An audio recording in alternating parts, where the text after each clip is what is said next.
کیا وجہ ہے کہ ہم عید میلاد النبی نہیں مناتے لیکن یوم پاکستان مناتے ہیں، آزادی پاکستان کا دن مناتے ہیں؟ تو میں اس کی وضاحت کرنا چاہتا ہوں کہ اس میں کوئی شک و شبہ نہیں ہے کہ اس کائنات کی تاریخ میں سب سے بڑا عظیم دن وہ تھا جس میں اللہ تبارک و تعالی نے اس کائنات کی ہدایت کے لیے جناب محمد رسول اللہ صلی اللہ علیہ وسلم کو مبعوث فرمایا ہے۔ اس سے زیادہ عظیم دن انسانی تاریخ میں کوئی اور نہیں جس میں آپ تشریف لائیں، لیکن آپ ہی کی تعلیمات اور آپ ہی کی سنت اور آپ کے جانثار صحابہ کرام کی سنت یہ ہے کہ انہوں نے کبھی نبی کریم سرور عالم صلی اللہ علیہ وسلم کا دن نہیں منایا، اور اس لیے نہیں منایا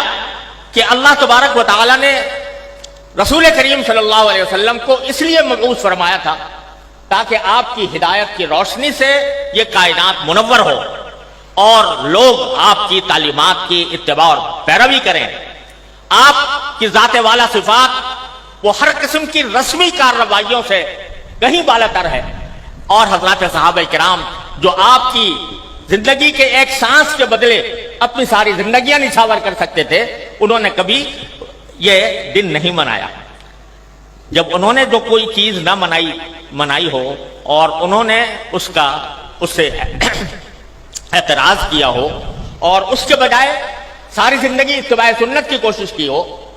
اس کو اگر ہم منانا شروع کریں تو دین کے اندر ایک اضافہ ہوگا، دین کے احکام میں ایک اضافہ ہوگا، اور دین کے کام میں کوئی اضافہ وہ بدعت کہلاتا ہے۔ من احدث فی امرنا ھذا فہو رد، تو وہ بدعت بن جاتا ہے کیونکہ وہ ایک مذہبی معاملہ ہے۔ عید میلاد النبی مذہبی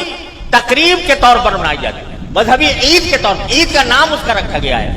اور وہ مذہبی تقریب ہے، اور مذہبی تقریب اگر کوئی شخص مذہب کا حصہ سمجھ کر وہ بنائے گا تو دین میں ایک اضافہ ہوگا جس کا نام بدعت ہے۔ اس لیے ہمارے اکابر علماء کرام نے اس بنانے کا اہتمام نہیں کیا۔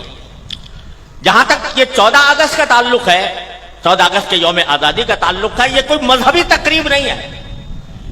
یہ کوئی دینی اجتماع نہیں ہے، یہ دینی تقریب نہیں ہے، بلکہ یہ ملکی تقریب ہے، اور ملک کی آزادی کے طور پر، اس کے ایک نشان کے طور پر اس کو منایا جاتا ہے۔ کوئی شخص بھی جو اس کو منانے والا ہے وہ اس کو دین کا حصہ سمجھ کر نہیں مناتا، اس کو مذہب کا جز سمجھ کر نہیں بناتا، بلکہ ایک ملکی تقریب ہے۔ ایک ملک کے اللہ تبارک و تعالیٰ نے ایک ملک ہمیں عطا فرمایا، اور ایسا ملک عطا فرمایا جس کی تفصیل مولانا عزیز الرحمان صاحب نے بیان کی ہے، تو وہ ہم ایک ملک کی تقریب کے طور پر بناتے ہیں۔ بدعت اس وقت بنتی ہے کوئی چیز جو شریعت میں نہ ہو اور شریعت کا حصہ اس کو بنا دیا جائے، لیکن یہ کوئی شریعت کا حصہ نہیں، یہ کوئی دین کا کوئی دینی تقریب نہیں، دینی عید نہیں، دینی مذہب نہیں، دین کا کوئی مذہبی حصہ نہیں، لہذا یہ ایک ملکی تقریب ہے۔ اور یہ ایسا ہے جیسے کہ اگر کوئی شخص اپنے گھر کے اندر کسی اپنے گھر کی تعمیر ہوئی اور اس تعمیر کے اوپر کوئی اجتماع کرے، کوئی دعوت کرے، تو یہ کوئی مذہب کی تقریب نہیں ہے، کوئی دین کی تقریب نہیں ہے۔ اسی طریقے سے ہم یوم آزادی پاکستان کا اس لیے مناتے ہیں کہ اللہ تبارک و تعالیٰ نے اپنے فضل و کرم سے یہ نعمت ہمیں عطا فرمائی تھی، اور ملکی تقریب کے طور پر اس کو منایا جاتا ہے۔